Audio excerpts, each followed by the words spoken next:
আজকে সকাল থেকেই আমরা বিভিন্ন জায়গা থেকে সরাসরি আপনাদেরকে দেখাচ্ছি। আমাদের সহকর্মীরা দেশের প্রত্যন্ত অঞ্চলে চলে গেছেন। ঢাকা শহরেও আমরা দেখেছি কিভাবে সহকর্মীরা বিভিন্ন জায়গায় ভোট কেন্দ্রের ভেতরে বাইরে ভোটাররা আসছেন, ভোট দিচ্ছেন, সে খবরগুলো আপনাদেরকে জানাচ্ছেন নাবিল হোসেন আমাদের সাথে এই মুহূর্তে যোগ দিচ্ছেন। নাবিল, ঠিক কোথায় আছেন আপনি যদি জানাতেন, এবং সব মিলিয়ে ভোটারদের উপস্থিতি, তাদের উৎসাহ কেমন দেখছেন? নাবিল, কি শুনতে পেয়েছেন আমার কথা? মনজুর আবির যুক্ত হয়েছেন আমাদের সাথে, আবির হোসেন পাবনা থেকে। আবির যুক্ত হয়েছেন। আবির, শুনতে পাচ্ছেন আমার কথা?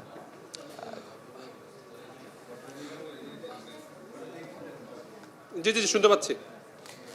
জানতে চাচ্ছিলাম ভোটারদের মঞ্জুর, মূলত আমি পাবনাতে আছি এবং পাবনাতে মূলত 5টি আসনে এবার ভোট গ্রহণ চলছে এবং যেটি আমরা দেখতে পেয়েছি চিত্র, সেটি হলো বিগত যে তিনটি নির্বাচনে যে প্রধান যে ভোট গিয়ে মানুষের অংশগ্রহণ ছিল না, তবে এবার যে নির্বাচনটি দেখতে পেয়েছি আমরা সকাল থেকে বিভিন্ন কেন্দ্রে গিয়েছি, 3টির বেশি কেন্দ্রে গিয়েছি এবং সকাল 7:30 থেকে আমরা দেখেছি আসলে নানা শ্রেণীর পেশার মানুষজন, নারী পুরুষ এবং যারা তরুণ ভোটার রয়েছে তারা কিন্তু ভোট কেন্দ্রে এসেছে, সেটা আমরা দেখেছি। এবং এখন পর্যন্ত আমরা একটি অনিয়মের চিত্র পেয়েছি, সেটি হলো যেটি এখানে করমজা যিনি রয়েছে, করমজা প্রাথমিক বিদ্যালয়, সেখানে জামায়াতের যিনি এজেন্ট ছিলেন তিনি কিন্তু আসলে প্রবেশ করতে গেলে তিনি অভিযোগ করেন বিএনপি নেতা কর্মীরা তাদেরকে আসলে এজেন্ট প্রবেশ করতে দিচ্ছেন, এমন একটি অভিযোগ আমরা পেয়েছি। তাছাড়া কিন্তু সুষ্ঠুভাবেই ভোট গ্রহণ চলছে এবং আমরা দেখতে পাচ্ছেন যে এখানে কিন্তু ভোট গ্রহণ চলছে এবং এটি মূলত পাবনা 1 আসনের যে বয়লমারি কামিল মাদ্রাসা রয়েছে সেটি 7 নম্বর কেন্দ্রতে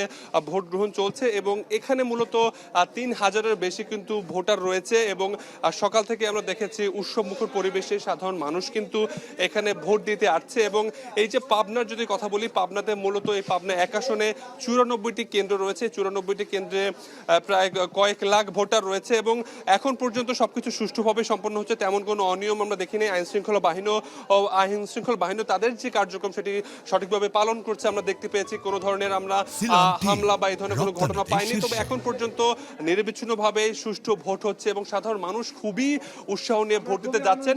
তো মঞ্জুর, আমার কাছে পাবনা থেকে সর্বশেষ এই তথ্য ছিল, নতুন কিছু পেলে অবশ্যই আপনাদেরকে জানাবো। আবির, ধন্যবাদ আপনাকে। এর ফাঁকে আমাদের দুজন সহকর্মী আমাদের সাথে যোগ দিয়েছেন। জুমাতুল বিদাকে দেখতে পাচ্ছি। জুমা, কোথায় আছেন?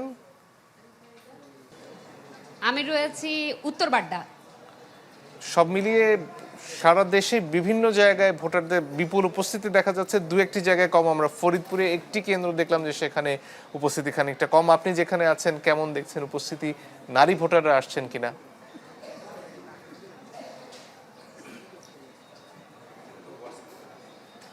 উপস্থিতির কথা বললে একেবারে প্রথম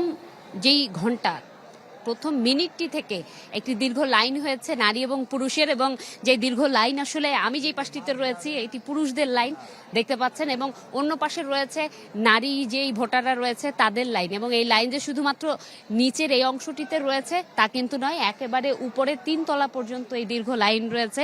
এই সারি ধরেই ভোটাররা উপরে যাচ্ছেন এবং তার পছন্দের প্রার্থীকে ভোট দেওয়ার জন্য তারা বেছে নিচ্ছেন। আমরা এখানে বয়োজ্যেষ্ঠ দেখতে পাচ্ছি, তরুণ প্রজন্মকে দেখতে পাচ্ছি। একটু সংক্ষেপে তাদের থেকেও জানতে চাইবো যে ভোট হওয়ার পরে তাদের প্রত্যাশা কি, ভোটের দিনের, আজকে তো ভোট হচ্ছে, স্বাচ্ছন্দ্যের কথা একটু আগে বলছিলেন, এরপরের প্রত্যাশাটুকু, কারণ হতাশ হওয়ার গল্পটাই বেশি হয়। ভোট দিতে আসছি, ভালো লাগতেছে। প্রথম ভোট দিতে আসছি, আগে তো আর ভোট দিতে পারিনি। এবারই আপনি প্রথম ভোটার? আগে একবার ভোট দিতে আসছিলাম, তখন ভোট দিতে দেয় নাই, বলছে যে ভোট দেওয়া হয়ে গেছে তোমরা চলে যাও। দ্বিতীয়বার আসছে এবার আর কি, এবার বুঝে যেতেছে যে সুষ্ঠু হওয়ার সম্ভাবনা আছে বেশ। কাকা, আপনার সাথে কথা বলবো। আপনি এখন পর্যন্ত আসলে কয়বার ভোট দেওয়ার সুযোগ পেয়েছেন? আমি অনেকবারে পাইছি, কিন্তু গত নির্বাচনে আমার ভোট আগে গেছে গা, দিনের ভোট রাত্রে পরিষ্কার হয়ে গেছে গা, তখন বাইক দিয়ে আমরা ফেরত গেছি গা। এবার যে একটা আনন্দ পাইতেছি, এই আনন্দ আমার জীবনে এই 65-66 বছর বয়সে এমন আনন্দ আর পাই নাই। এটা ঈদের চেয়ে বেশি আনন্দ লাগতেছে।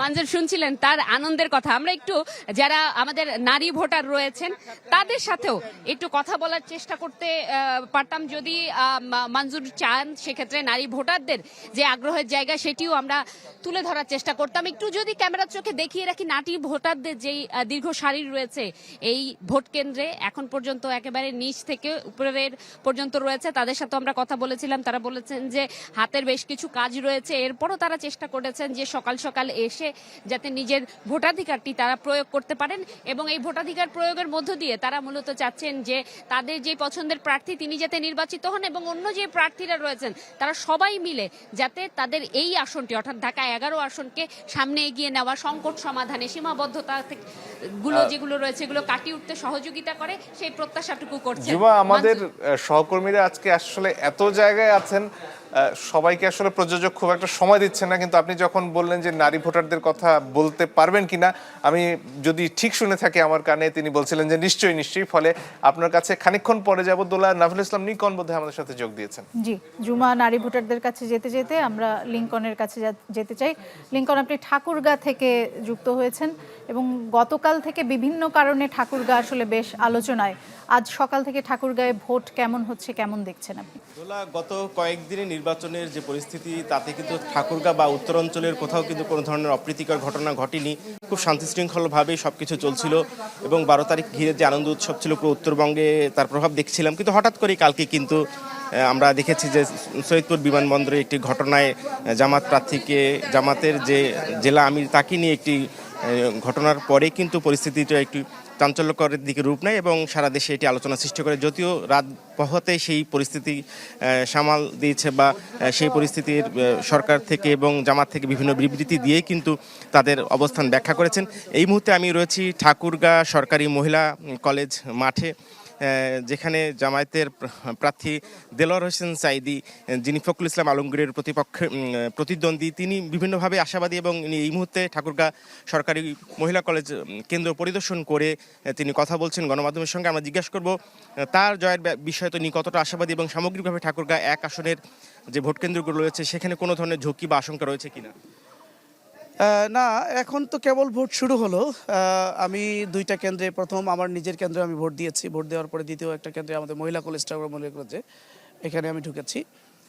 ঢুকতেই যেটি খেয়াল করলাম যে গেটে মানে বিএনপির সমর্থকরা সেখানে মোহন স্লোগান দিয়ে সেখানে একটা আতঙ্কিত পরিবেশ সেখানে তৈরি করছে, যেটা এটা আচরণবিধি লঙ্ঘন। একেবারে গেটের সামনে এটা করার কোনো সুযোগ নেই। এতে করে ভোটাররা আতঙ্কিত হবে এবং তাদের সুন্দর করে ভোট দেওয়ার ক্ষেত্রে একটা তাদের উপরে মেন্টাল একটা প্রভাব পড়বে।